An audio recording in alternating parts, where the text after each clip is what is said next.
Hello, everybody. My name is Kendrick Okendo, whichever you prefer, and this is Scouting Party, a brand new series brought to you by Kobold Press, where we can dive deep into the newest titles coming from our Kickstarters. We're here, everybody, the final episode of our Labyrinth Worldbook series. These past couple of weeks, we have delved into what makes the Labyrinth the Labyrinth. What is its structure? Who can you find there? The different factions and the void, the thing that is slowly encroaching upon all of it and, well, rending it into oblivion. But now we are finally here. The time that I know we all have been waiting for, because this is the thing that a lot of players care about more than anything, right? What are the options for me to actually play in this setting? What are the lineages? What are the heritages? What are the subclasses? What are the spells? All of that good stuff. We want to know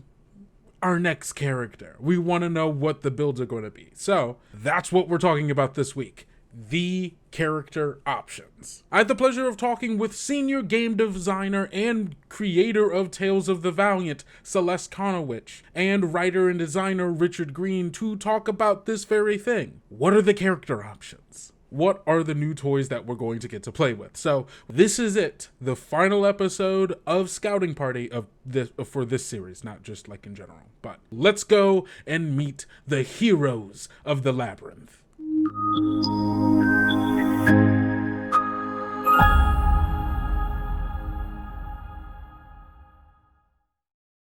Hello, Celeste. Thank you so much for sitting here with me on Scouting Party to talk about the Labyrinth Worldbook, which I know you've been deep in the trenches. Deep in the trenches, yes, absolutely. But very happy to be here and happy to chat about some of the cool stuff in this book. Absolutely, because specifically for this video, we are talking about something that I know every player they care about everything in the book, but the players really care about, hey, what are the new toys I get to play with now? What the subclass is like. I feel like that's one of the first things I usually do too when I get a setting book. I'm like, okay, yeah, cool story. But what about the character options? Flip over like, ooh, new subclass, new background. So yeah, very happy to talk about that. Absolutely. Hey, why don't we just start right there, right? Yeah. What are the subclasses in the world book, and how do that tie into the general themes and story of the Labyrinth itself? Yeah, so what's really cool about this book is, right off the start, we knew that we wanted to do at least one subclass for every single class in the game. And since we had already done so much development thinking about the world and the setting, we were really able to make subclass options that fit well into the various, aspects of the labyrinth. So every single subclass does have a nice little sidebar about where you actually find these people in the world. And they've all got themes that are perfectly tied into the setting, but also function, just objectively well, building out the options already presented in the player's guide. So, we've got everything, which is really exciting. I think one of the things people are going to be most excited about is from the very beginning release of the Mechanist, people are like, but where the class I can build robots with? We did it, you guys. See, there it is. There it is. So our Tinker subclass is actually almost like a magical engineer that can make a companion creature that they can upgrade and use to fight alongside them. And of course, that ties perfectly into the whole lore. One of our big factions, heroic factions, are the Keepers, who run the smithy. So there's a ton of mechanists, magical, engineers, artificers, that sort of thing is all about that faction. So obviously our mechanist buddies who are making super cool robot friends are they got a just place to get go as to. so much support, right? They're everywhere in the smithy. So that one definitely is going to excite people. I know. Hey, Discord, we listened. We listened. Whoa, that's crazy. A company listening. and then we have some other things, like I think one of my personal favorites, because I love me a fighter. I love playing a fighter. So for this one, we have the Trooper fighter, who is essentially your boots on the ground. Like imagine, the Alien movie franchise. Like you are the toughs we send in, because in the labyrinth, right, you're jumping from world to world. You're always discovering new worlds. Planes intersect with each other. Like there's all kinds of weird magic going on. So you need capable fighters that can deal with literally any situation. So that's what the Trooper is. These like amazing individuals who can resist a ton of different things, deal with magical threats, actual environmental hazards, and just like be the toughs that you can rely Yeah, on. kind of like a multi-planar ranger if they were a fighter. Yeah, But exactly. You're like a space marine, except, for our magic worlds, is yeah, essentially what you are. So, and, obviously ties right back into the Labyrinth faction. You imagine that every single faction probably has a dedicated group of these trooper fighters, right? Or right. mercenaries that like they need people to help to be the first people to step through the portal and, scout out whatever dangers might await them on the other side. Yeah, you never know what's on the other side, so you're gonna, Hmm. yeah. Oh, that's so cool. Yeah, yeah. And then of course, we've got all of once again, like talking about the different factions, like we have the Old Ring faction, which is all about, the old magic and like nature and the world tree. So obviously some of our subclasses spin more towards that theme. Like we have the Oath of the Old World Paladin, for instance, right? That's Ooh. all about upholding those tenets of nature and preservation.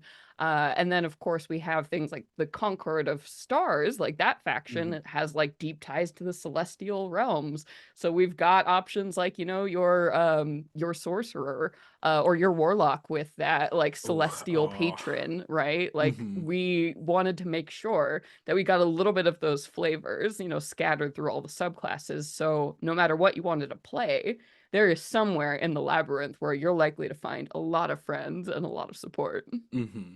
I think one thing that I really like about like all of these options is that like it does feel so deeply intertwined with the lore of the labyrinth. Yeah, So it yeah. feels like, I mean, like everyone loves character options, but it feels maybe a little better when those character options have an actual like something to A hook route, you like, into yeah, it. somewhere you can point on the map and be like, this is where, these kind of people are probably trained, or this is like, Hmm. of course it makes sense that, these kind of monks come out of this place, right? Exactly. Because that also Yeah. gives like both like for the player and the GM, right, the ability to go, okay, this is the subclass you want to be at level 3. Okay, let's get you to the place where it makes sense that you would come out of that place Right. being that subclass rather than I feel like a lot of times it's just like, oh, I like this subclass, so I picked it. Yay! So Time to justify it. I know how to do this now, right? Yeah. Yeah. And we're hoping too, because we are pushing factions so hard in this game, and we have, Hmm. status systems for everything.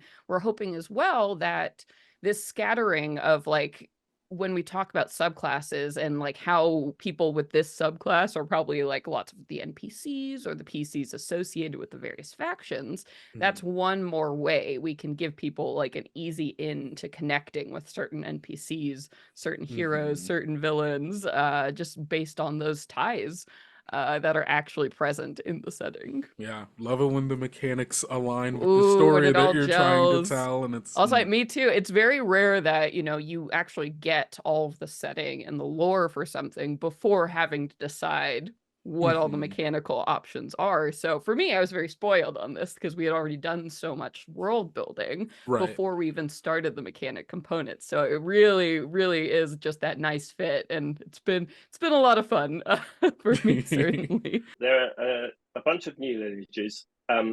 Two of them are currently being play tested. So the Dragonborn and the Gearforged, I think, are being play tested by the Project Chiron folks.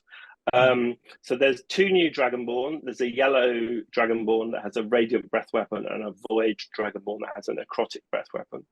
And then the Gearforged, old favourites from Midgard, and they sort of fit into the setting in the Smithy, which is the city at the centre of the labyrinth, where there are lots of arcane forges and things like that, and also on the core world of Armillary, which is where the Mechadrons come from, and there are lots of Gearforged there.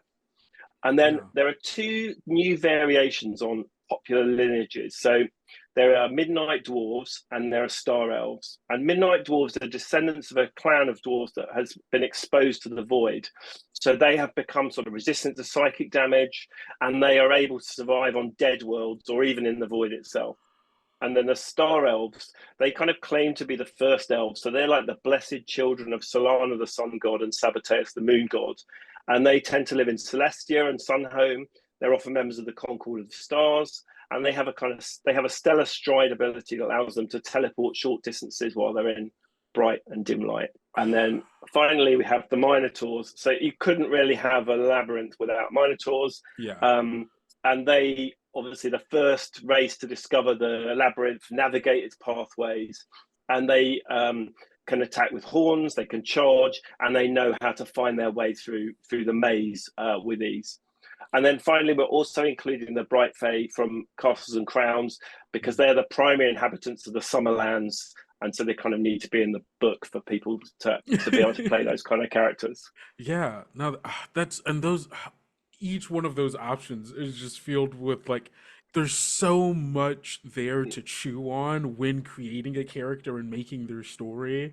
Like picking any of them feels like they can fit in any world, right? If I wanted to play one of the Star Elves or one of the Midnight Dwarves, which amazing names, and I like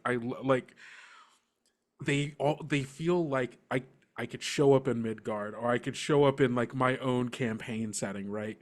Play one of them, and then it almost begs the question, what is this like? Where did you come from? Like, what are you tied to? And then that leading out into the labyrinth, we get a lot of teleportation moves that happen in like dim light or darkness. I love the inversion of that. Like if it's a bright space, if we're in the sunlight or in the stars, I can do it. Like that's I think is super cool. And like you said, how are you going to have a labyrinth without a minotaur, you know?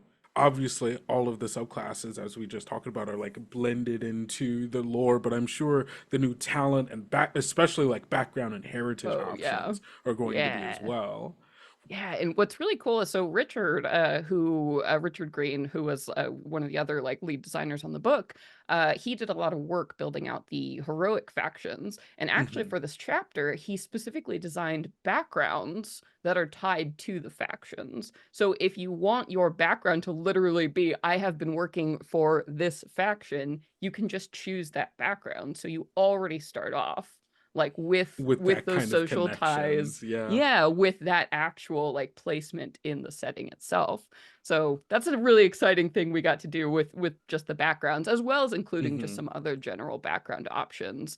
And then, you know, obviously we have some new lineages in this book, so we got to play with those like recommended heritages, right? So like we're introducing the Gear Forged. So obviously we got to look at, okay, like a heritage, what does it mean if you are a creature whose soul was like transported into this new mechanical body, right? Like how does that redefine your experience of being, right? So we got to play with some really interesting concepts with the heritages in this one too. That's so good.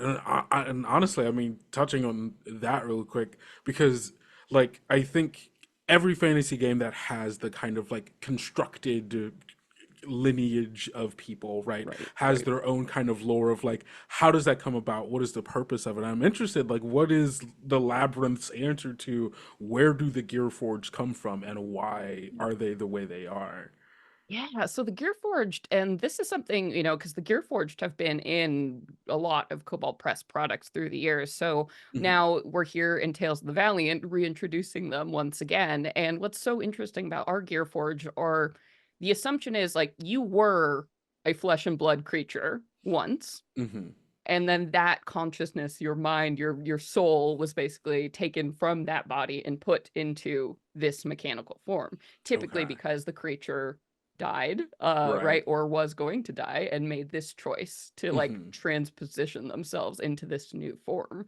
So it's like it's really interesting. I mean, so Richard also did a bunch of work on the lineages here too, and he built out this really, he's like, here are all the different components of the Gearforged, and this is like the soul coil that holds the. I'm like, whoa, this is like so interesting. We had to pare it down a little bit because like, whoa, he could have written an entire essay about it, but it was so fascinating.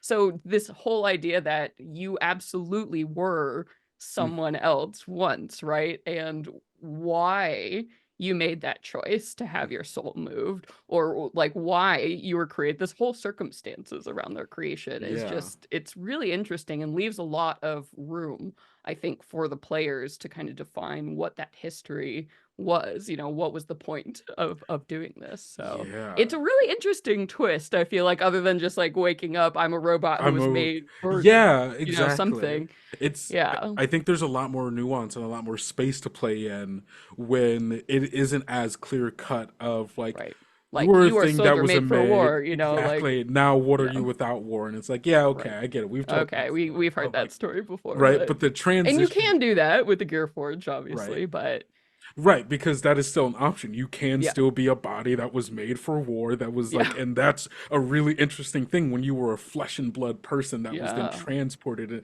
very mech pilot right, definitely. which is, I mean, hey, I love, but I love that there's just so much more space there to play with the Gearforged here than there are with a lot of stories that would otherwise make them just the one kind of thing. Just some really, really good, flavorful options for the lineages. And I know a lot of heritages are tied to some of those, but are also generally related to things in the Labyrinth. What are some of those? Yeah, so we tried to come up with some heritages that would fit, like as you say, with the new lineages, but also would fit any kind of character. So there are 6 new heritages. The first one is the Boatwright, and they are kind of traveling folk who ferry people up and down the River Styx. They're also the Labyrinth born. So these are characters who were born and raised in the Smithy, which is the great hub at the center of the Labyrinth, or on one of the smaller hidden communities, such as the Moonlit Kingdom of the Minotaurs, or one of the other places that's kind of deep in the Labyrinth. There are the Lost. So these are last survivors of a world that's been destroyed, that's kind of collapsed into ruin. It could have been wiped out in a mage war, or it could be a dead world that's succumbed to the void. Then we have the Old Ways. So these are people who grew up on the Old Ring or the untamed wilderness of Midgard or in the lands of Parsantium, and they have grown to live in harmony with the natural world, and they know how to travel on the branches of Yggdrasil and get around the World Tree. And then this one is great for the Gearforged, but is also good for anyone else, like gnomes and things like that. Steam and Brass. So this is a heritage of creatures who were brought up in the Smithy or in Armillary or in Zobek in Midgard, where things like clockwork creatures and Gearforged are kind of common sight, and they're good with tools and they have sort of resourceful abilities. And then finally, there are the Void Touched. So these are characters that grew up on a world that has become shadowed or darkened or completely lost to the void, and contact with the void has given them forbidden knowledge and made them also mentally tough so they can deal when they sort of face dreadful things. Oh, that's again, like every single option, just there's just so much there to play with and chew on, and like also again makes sense in any other world. Like the what did you call it, the brass and the Steam and Brass. the steam and brass, like that works in any world that has a forge, right? But like especially if you wanted to play a character that was like, I was born in the forge, my parents worked in everyone did this, and it's like it's the kind of those are the kind of heritages that I think help fill out Tales of the Valiant just in general, and like also makes so much sense for the Labyrinth as a place that is connected to all these places, partially due to a faction that does a lot of forging of these very powerful magical items, and like being able to weave that into your character and your own story, it just helps you tie closer to them. outside of, you know, the heritage, lineage, background portion, let's talk about some of the talents specifically. Because I mean, I love the talents in Tales of the Valiant, but I think, again, as we were saying, people love options, right? And I assume that, like everything else, they're tied into what the labyrinth is and how you traverse it. Yeah, definitely. So we do have magical, technical, and martial talents going into this book. Hmm. We've got a lot of really great technical talents, I feel like, in particular with this one. In a setting where things like exploration and navigation are huge, Hmm. obviously we needed some talents to help, right? Characters who are actively exploring all of these strange passages and like navigating like the dozens of different ways you might move from world to world in the Hmm. labyrinth. So we have things, everything from like, we have like a locksmith talent, which is like basically you can open doors, whether magical or mundane. Like that's just Mm, something that you are so good at doing, right? Or yeah. we have things like to connect to like the dreamer faction, which is all about receiving these like mystic visions through Hmm. dreams and like omens and prophecies. So we actually have like a vision talent. Like you are someone who just happens to get these flashes of insight, right? So and these are these talents, right? So something you could cultivate, like that psychic awareness, right? So we Hmm. have these options you can pick up if you want to flavor like exactly what you're doing in the labyrinth, right? And how you're contributing and plugging into the setting at large. Yeah, and I really love, like, especially that the visionary like talent there, right? Like that's something that you can give your character at level one potentially. I don't know if there's a Right? level Yeah. cap on it. You Yeah. can give it to them at level one, knowing that you want your hook to be, I want to find out more about the Yeah. dreamers and have that Right. lead you to it. And it's Yeah, and just right, and like, like maybe that's how you find out about the dreamers, right? You're born with hmm, this talent where you get these flashes of insight, right? And you're like, somewhat, it's leading me somewhere. What is this, right? So you can, and you can, if you, especially if you take the dreamer faction background, that is hmm, expressly one of the talent options, right? That you can pick for your character. So makes sense. it's, yeah, and there's a lot of fun, I feel like, to set you up for the kinds of stories that are going to be really compelling to tell in this very faction driven setting. That's I love that, and especially like I love how serious like how much the factions existence within this world actually matters and also Yeah. can change the player's experience, because now they have all these options that are actually tied to them, rather than like the factions just like Being floating, sort of they are nebulous. extant in Yeah. the in the world, right? Yeah. Like you Well, have direct ties to them now, not just narratively but mechanically as well, which I think is I really think one cool. of the fun things we've set with the labyrinth specifically as a setting is because it is a space between worlds, right? Hmm. If people weren't in there, like making space for themselves literally to live and exist, Hmm. the setting wouldn't exist. So it's very much Yeah. a person driven world. So the factions have to exist, otherwise nobody else exists, right? The heroes Hmm. have to actively fight back the void, otherwise it will swallow everything. So it's Hmm. very much a setting about the people that is based on the characters, like from the ground up. It's not just, the some pretty world that like factions or groups happen to be in, right? Yeah. It is very, very active when it comes to the people and the groups and the cultures and what that means and how they have actually hands-on shaped the way the labyrinth actually looks and functions. Yeah, there's so much to just chew on from that, from like Yes. a storytelling perspective, but also a very mechanical perspective. My mind is brimming with ideas now. If you had to make a character, what, Oh, oh no, this is difficult. if you had to, and you could take some time to think about it. If you had to make a character, what of these new lineage and heritage options do you think you're most drawn to as a player? I'd be quite tempted to do a void dragonborn who was maybe like lost or void touched, and then there's a one of the backgrounds. So there are 6 backgrounds in the book, and there's one called Cult Escapee, which is someone who's basically got out of a void cult. So you could have a void dragonborn who's been touched by the void, grown up on it, become badly affected by it, but has got out. But then you've got the whole thing about, are the cult after him, or the other void dragonborn after him, the servants of Nidhogg after him. So that's really fun. But there are lots of really fun options. And the other backgrounds are there's a wanderer, which is kind of a wayfarer without a map, a labyrinth traveler. So you can kind of really go all in on the labyrinth. So you could take a minotaur, you could then go for labyrinth born, and then you could be a wanderer if you want to be like a real kind of character who spends all their time roaming the different pathways. And then there are 4 other backgrounds that are tied to the heroic factions. So if you want to really sort of root your character in a faction, there's a Concordan Guard for the Concord, Grove Warden for the Old Ring, a Portal Right for the Keepers of the Keys, and then a Visionary for the Servants of the Dreaming Gods.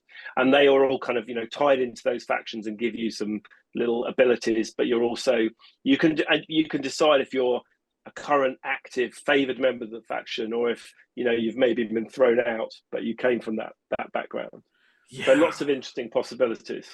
Yeah, I mean, and like I love that, and how Tales of the Valiant, in splitting up the lineages from the heritages and then background still as a third option, allows you to still like make, like what you said, like a very classic, like if you wanted to go all in on the labyrinth and you were a minotaur who was born in the labyrinth, and is like, that is like a very like classic multi-dimensional minotaur, but you can also split that up in so many different ways. Like if you wanted to do the void dragon cultist, which I didn't even really think about, that the Dragonborn would have a void Dragonborn option, but it makes sense, and it's also really cool as a thought. And like, there's so much here that allows players to go like all in on the labyrinth if they really want to, or only have like bits and pieces of it like connected to them, which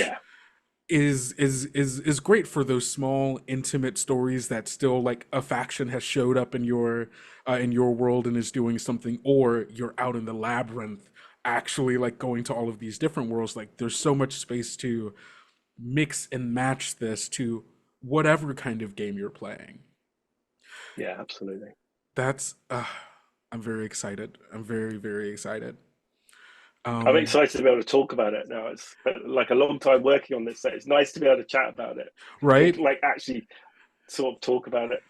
Sitting, keeping it all very quiet. Right, sitting in group chats being like, oh man, I can't wait for people to see this. Like, oh, this is so cool. Let's talk a little bit about the spells and magic, right? Because we know that the void and void magic are big in this world. Oh, yes. But I imagine there are other kinds of magic. No, just all void. All void magic. No other magic in this book.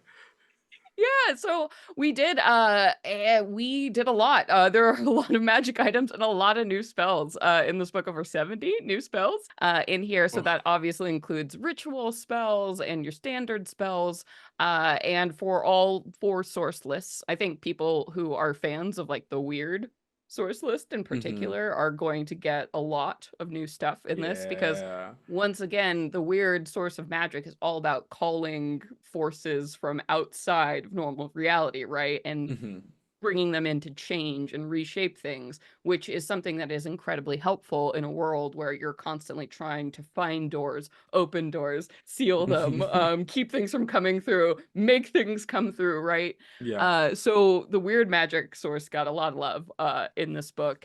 And then, of course, like conjuration magic. I don't think it should be a surprise to anyone. Like opening those doors, opening portals, gateways. I mean, we have spells, everything from, like pocket portal, which is basically one of those like open a tiny portal so you can stab someone through a portal in a different space, right?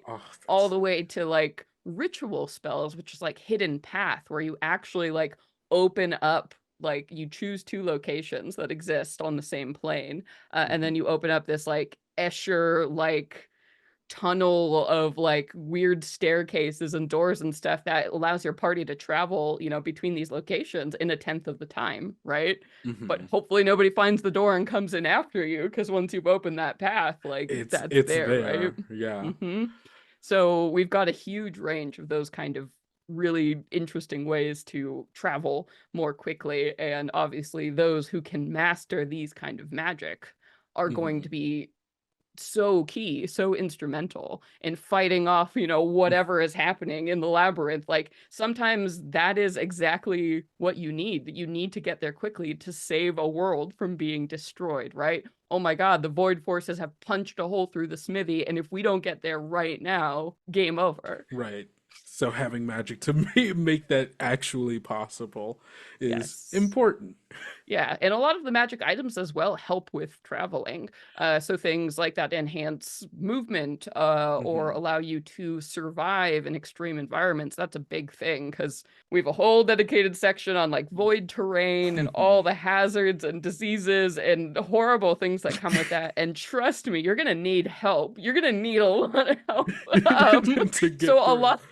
So for as many void items as we have that have, these like awesome powers, but you might suffer corruption, we have to have those ones on the other side, those items of light, those items of, safety, warding, like is a big theme, just to help people survive in Out there, anything, right? Yeah.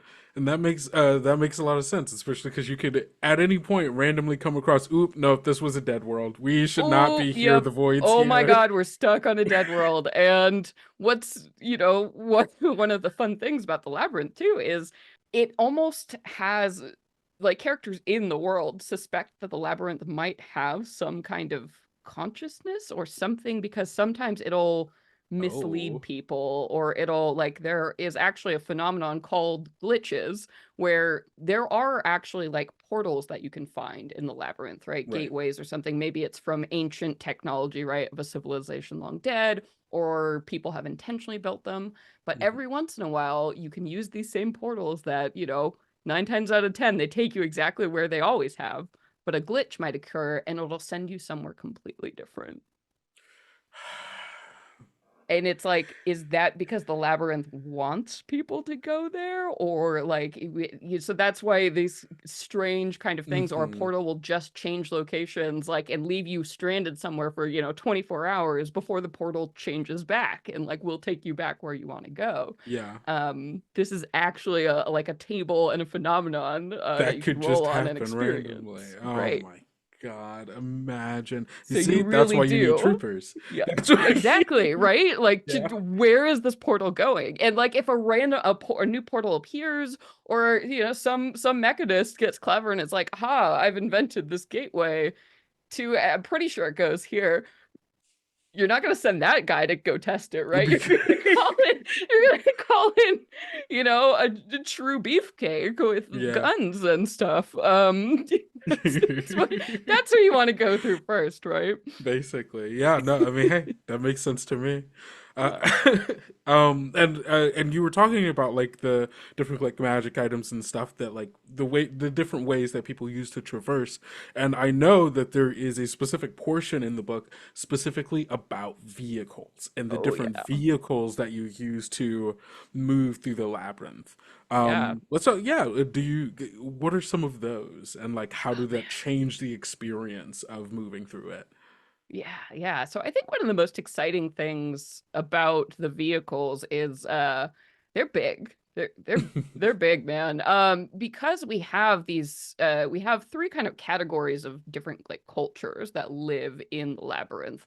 And one of those cultures is like nomadic, like people who don't actually have a world of their own, and they don't have like a settled, bottled city or something where they live, like, the mechanists do, or the keepers do in the smithy. They just constantly travel around the tunnels and stuff. So they actually have these massive vehicles that serve, 1, as a way for them to move around, but 2, also as like these kind of mobile homes and fortresses.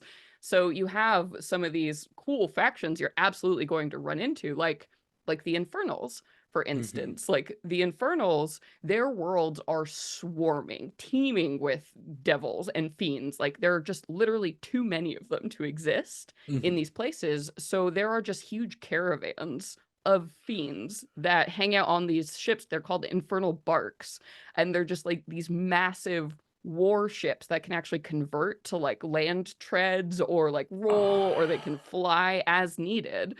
So it is very, very likely that at some point, you know, the heroes are going to come across one of these giant barks. Hopefully it's not, you know, here for attack, but the Infernals make their living by plundering resources from everyone else they encounter, right? So actually having conflict, like, oh my God, this ship is showing up, like, we need to deal with that. Or maybe you need to hitch a ride with them, you know, deal with the devil literally to get somewhere. And then on that same token, we have things like the Far Traders are another of these like factions. They're these basically just merchants who live on their big ships and they're looking for something. They're not going to tell you what it is, but in the meantime, sure, they'll trade you secrets, they'll trade you resources, all the things they see, and they just sail around on the astral sea on these giant astral galleons that can, you know, fly through the weird magic water fluid of this transitory plane. So the vehicles are really going to play a role in these like villainous factions, in these heroic factions, like the creatures you meet along the way, because they also need to travel the labyrinth, right? Exactly. Whether it's a villain or an ally. So I imagine a lot of these encounters will be happening around or on these like big vehicles that we have introduced.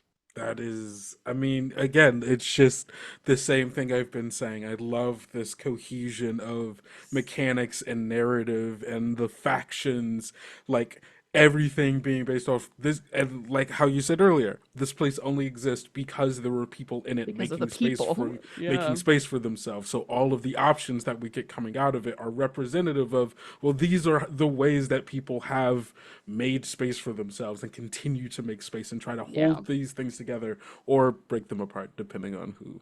Depending on, you know, who you're asking. Whether it's a void cultist you're asking, or, you know, the druids of the old ring. Exactly. What is so interesting is because we did provide, like, you know, the void terrain, the void setting, void hazards. And the thing is, like, the pure void, the plane of the void is a terrible place where no one can live. So even the people who serve the void or live in dead worlds that have been ruined by the void, they need some way to actually like exist, you know, carve out like a little hole where they can live in the eternal, because the void is basically anti-reality. It's nothing, right? It's the nothing, right? From Never-Ending Story. It is the absence of everything. So a lot of like cultists, right? If they're going to survive in a world of the pure void, they need technology. They need to engage with these dark magical rituals or make a deal with like the void itself to have this space to survive. So they do have these massive like batteries or, you know, floating fortresses or like an island, you know, in a sea of like nothingness that the heroes will have to figure out a way to get to. And oftentimes those vehicles are some of the only things that can help, you know, get you to these nasty fortresses of darkness. That is, I mean, and when you're using their vehicles and using their technology and you're interfacing with the void, there's always the risk. Well, and that's, you know, something we've also built into the player options as well. Like in our preview on Kickstarter, we showed off the Voidcaster Wizard subclass, right?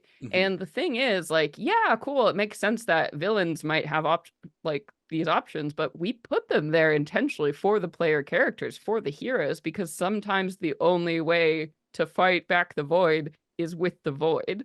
And so there are absolutely people out there who take the risk, right? Like if you use this void spell, it might come back to bite you, but that might be the thing between saving a world or letting it die.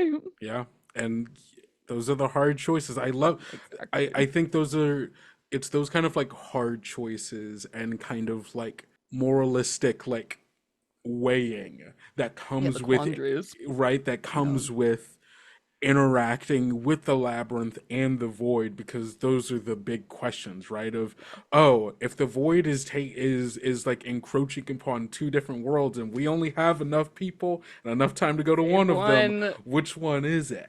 Right? Or like, oh man, the world that I'm on is about to die. We could perhaps divert it somewhere else, but then you're damning someone else to a fate. Exactly. Yeah, You know, no, and it's also that call of knowledge too. I think these groups that obviously they want to map more of the labyrinth, they want to explore more of the labyrinth, but what if there was a very good reason this portal was sealed or this civilization abandoned this place, right? And now hmm that, you know, those stories exist where you can find those relics, you can find those, you know, legendary magic items that we have here, like, is that the right thing? We don't know. There's a lot you don't know. exactly. Uh, and that's, I think, one of the most exciting parts of what makes this such a great setting to explore. hmm We've built so many traps, and left so many breadcrumbs and, you know, good things. There hmm is a lot. There is so much. This is a world teetering on the I brink of just being swallowed, right. right? And that danger is ever persistent. Yeah. And the struggle to keep together is a valiant one, truly. If Yes, not an truly incredibly valiant. Some truly valiant tales will be told valiant in tales this will be setting. told in this labyrinth. The Labyrinth Worldbook will also be bringing back magic styles, which I believe Hmm. was Deep a kind magic of too. section, yeah, Yeah. started in Deep Magic, where to give like players the options and like kind of just putting it more forthright. Hey, if you want to be this kind of Yeah. spellcaster, Yeah. here are some of the spells you should probably take, and here's what that can look like in the different ways. So, what was the purpose of like bringing that back for the Labyrinth World book, and what are some of those magic Yeah. styles for it? Yeah. So for those not familiar, magic styles, like Kendo said, they're more of like a thematic toolkit as opposed to like a prescriptive mechanic. So it's not something like where like, oh, these spells are abjuration and there are 9 schools of magic and abjuration is one of them. This is more of, like you said, if you want to play a theme, right? You want to play a pyromancer spellcaster, right? You might like Hmm go to a magic style and be like, okay, fire magic, right? And it talks about the theory of that and also provides a list of spells that if your player wants to pursue that style, go for it. You should let them pick from the spell list, hmm regardless of whether those spells normally appear on the divine list versus the weird or whatever. So it kind of hmm opens it up if you want to lean hard into a specific idea. And what's so great about these magic styles is they're so good for thinking in terms of the themes and again, like the types of peoples that exist in this world, right? So hmm the magic styles are representative of the kinds of magic that is pervasive and so important in the various places in the labyrinth. So, like one, for example, shouldn't be a surprise, void magic is one of the magic styles included here, right? Because a Right. lot of the villains, a lot of the people trying to drive back the void, scholars understanding it, are going to have to rely on void magic to make that happen. And of course, we have some other aspects like something that's going to be very, very helpful to the survival of people living in tunnels in between worlds, right? Is light. Like, you need something to be able to grow food or to hmm create these spaces of comfort. So we have illumination magic in this. So, like, that combines, you know, shadow magic and light and like radiance because playing with light and darkness is huge for the survival of people in the labyrinth. We hmm also have things like warding magic. So that is again carving out these safe spaces, making sure your portal is sealed off from people just like going through it, right? So Yeah. that plays a huge role in the survival of the labyrinth. So we put in the book. Clockwork magic we see here again. So connecting once again, of course, to our mechanists, our smithies. These are magic that can create things, that can take components and make something more complicated out of it. Key to the survival of people who are dealing with limited resources. hmm You're traveling through tunnels, maybe like, hey, we need to make a bridge right now. We need to make a door. We need to make a portal. We need to make a vehicle. We have a lot of those kind of magic options and spells available that all feeds back into those magic styles that will help you flavor your heroes and then also flavor your villains as well. I feel like when you focus on these different styles and really embrace them across the different groups you introduce to your heroes. Everything I hear about this book makes me want it in my hands right now. Yay! Um, That's the point. I'm actively We've done it. We've scouted it. yeah, actively thinking, okay, well, how I have some stuff going on in my home game. I could make that part of the labyrinth, couldn't I? It's great. The labyrinth goes everywhere, Kendrick. goes everywhere. It goes everywhere. Every world is a part of its 10,000 worlds if I want it to be. Uh, well, thank you so much for talking to me about the labyrinth. I hope everyone listening is as excited as I am to like really break out. Like I think the character options is where the boots really hit the ground when it's like, okay, I understand all of the narrative and all of that. Why does this matter to me? This how is do I do it? And how do I do it? And how do I do there you go. So I think we got there. Thank you so much, Celeste. Yeah, thank you all.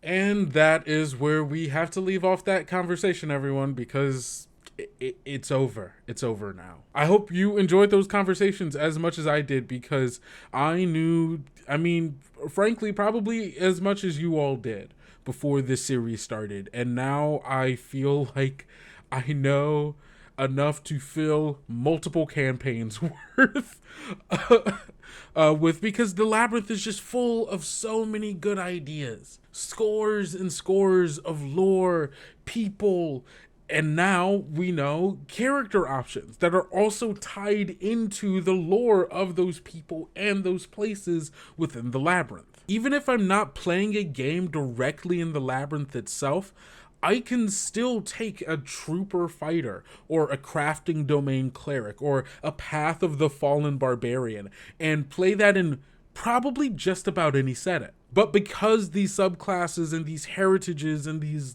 lineages still find a home somewhere in the labyrinth, that means the door is always open for me to be able to dive further into that history and become immersed in the world of the labyrinth. But it's always my choice, and that's just brilliant in my opinion. Anyway, that is all I have for you, and that's it. That's the end of Scouting Party, for now at least. We will be back come our next Kickstarter, so because I just had fun doing this. I loved learning about this book. I loved being able to share the hard work of our artists and our designers with all of you, so you can know a little bit more about this thing that you're signing up for and this thing that you're helping us make by helping us fund it. So before we sign off, I just want to remind everyone that you only have like a couple of days left max to pledge to the Kickstarter. The Kickstarter closes Tuesday, October 22nd, so you have until then to back if you already haven't. And we are actually really close to meeting that 325k stretch goal, which means we get 3 more heritages. Like, imagine getting 3 more heritages on top of everything else we just talked about. It's just good. Go pledge on Kickstarter, or get some of your friends who haven't already pledged to go pledge on Kickstarter, because if we do hit that 325k goal, everyone benefits, including them who join on. So it's just all around good. Thank you for watching Scouting Party. Thank you for supporting Kobold Press, and thank you for gaming, because playing games with friends sometimes makes everything worth it. Now venture forth, be bold, be brave, be valiant, and we'll see you next time.